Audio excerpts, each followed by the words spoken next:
Baby! Morning! Musta ikaw? Ay, susunod. Namiss ko yung mga mata. Yung mga mata dyan. Yan yung namiss ko yung mga ganun eh. Otro. Oh, sus. Musta man? Baby, okay ka na? Good morning po sa ating lahat. Subscribe po natin. Ednat Mundor. Ring of Partners mga kaibigan sa Samar. Northern Samar. Ayan. Salamat po mga kalingap. Thank you po, Kuya Val. Salamat. Hindi siya basta babae lang, siya'y haligi kahit nag-iisa.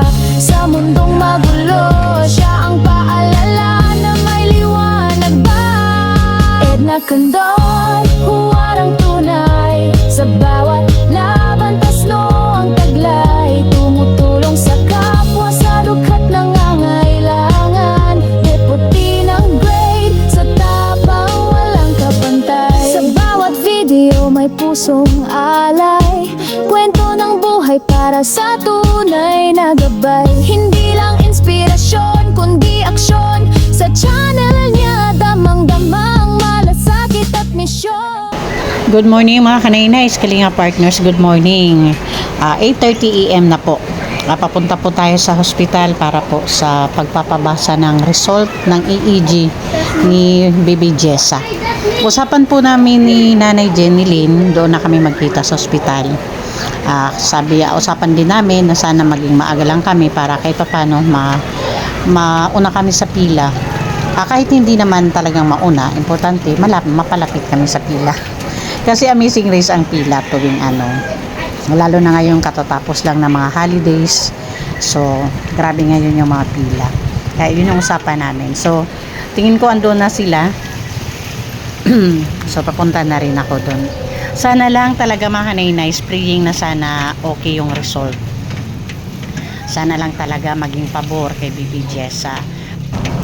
Pero ako, para sa akin mga kanainay, sa totoo lang, kung ano man yung maging result, kung hindi man pabor kay Baby Jessa, kung ako yung magulang, tatanggapin ko na lang.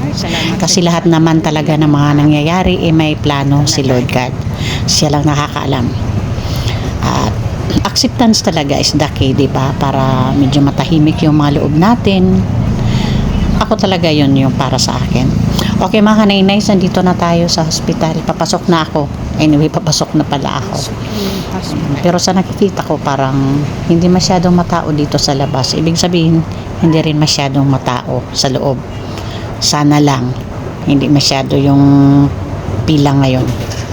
Okay, papasok na ako sa entrance. Tulad ng dati, yung mga importante lang yung kukunan natin ng video sa loob kasi limitado na pagdating dito. Ayun, nakikita ko na nga sila, andun na sila. Baby! Morning, musta ikaw? Ay, susunod. Namiss ko yung mga mata. Yung mga mata dyan. Oo, Noy.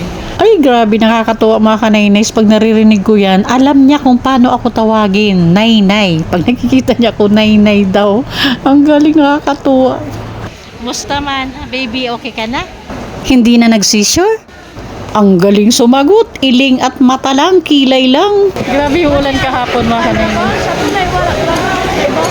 Oo, baha. Kaya yun yung rason ba't hindi ako nakapag-mission kahapon mga kanainays.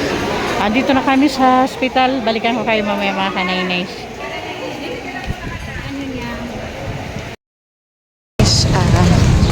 Palabas na kami. Dito kita sa tabok dinilin magkuan. Ang interview. Ayun.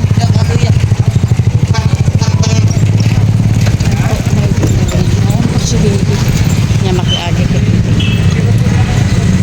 Wawa yan. Kasi rom, di ko mahimod.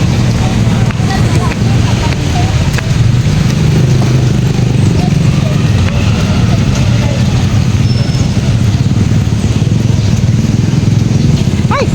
Dalunod yun. Okay, didikit.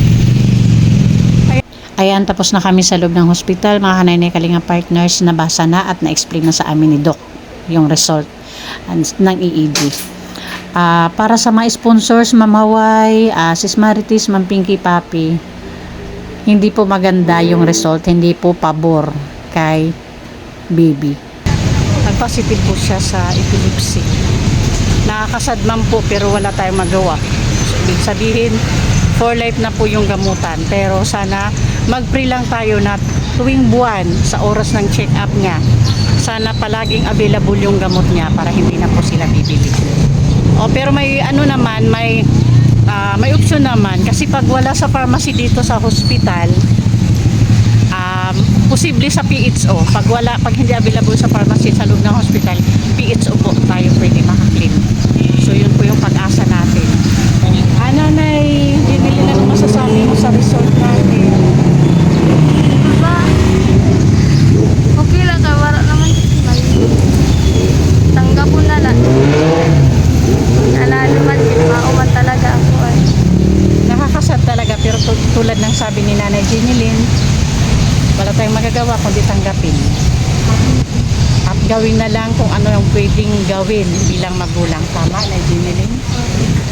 At saka siguro pag-iingat na lang din para doon sa mga bagay na makaka-trigger sa kanyang convulsion, sa kanyang seizure.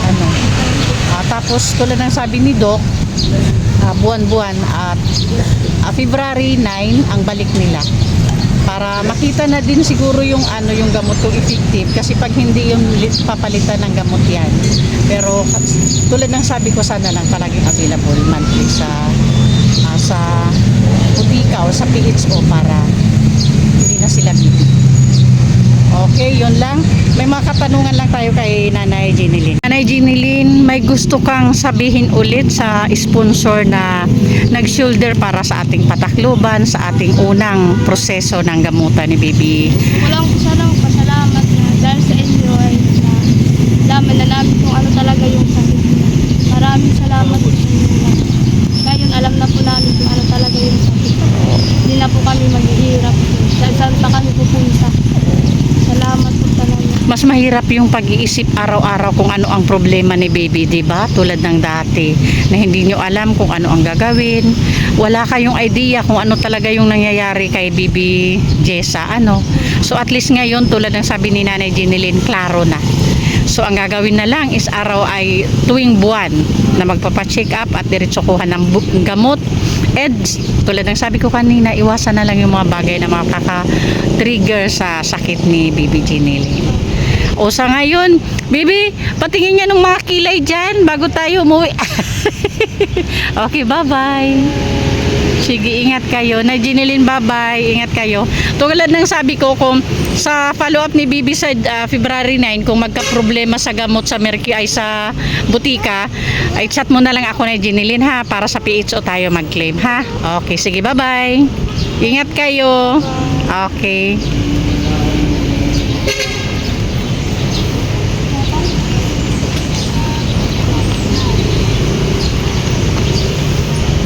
Oo, pagkalukay na uran. Yan. Ikaw, Tay, anong masasabi mo? Hingang malalim mo na si Tatay. No choice. Tanggapon ka na lang. Oo, maona. Buti nga't isa palang anak nyo na Jeneline, Yak na larag mag-anak.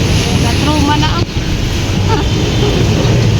Tama lang una mabata pa naman kayo eh. Pagdating ng panahon na okay na si Bibi, malaki na, pwede pa, mabata pa naman kayo, pwede nang sundan ulit. Huwag lang muna ngayon. Okay, bye-bye, Tay. Bye-bye.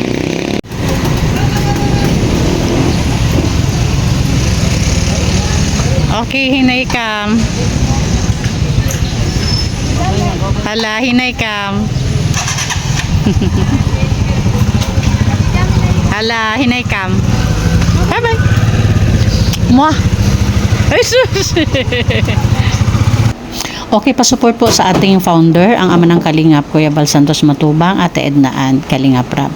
And syempre, shout out and thank you sa ating mga sponsors na palaging andyan. Manay Terry Anderson, Ma'am Hawaii, Sis Bit Jones, Sangkay Imarani, Ma'am Pinky Papi, Sis Marites Atienza, Sis Marcelina Fedorovic, Sis Clara Zan Malinica, and Ma'am Beverly Prinso. Thank you po.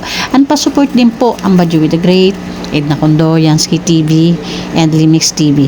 And of course, sa ating mga volunteers, nandyan na din, Annabelle Mix Vlog, Mida Militar Vlog, Brinda Vlogs, Rina TV Official, Jennifer Hiray, Rina Vlog, Salvi TV, Mary Ann Vlogs, Thai Blast TV. Thank you po.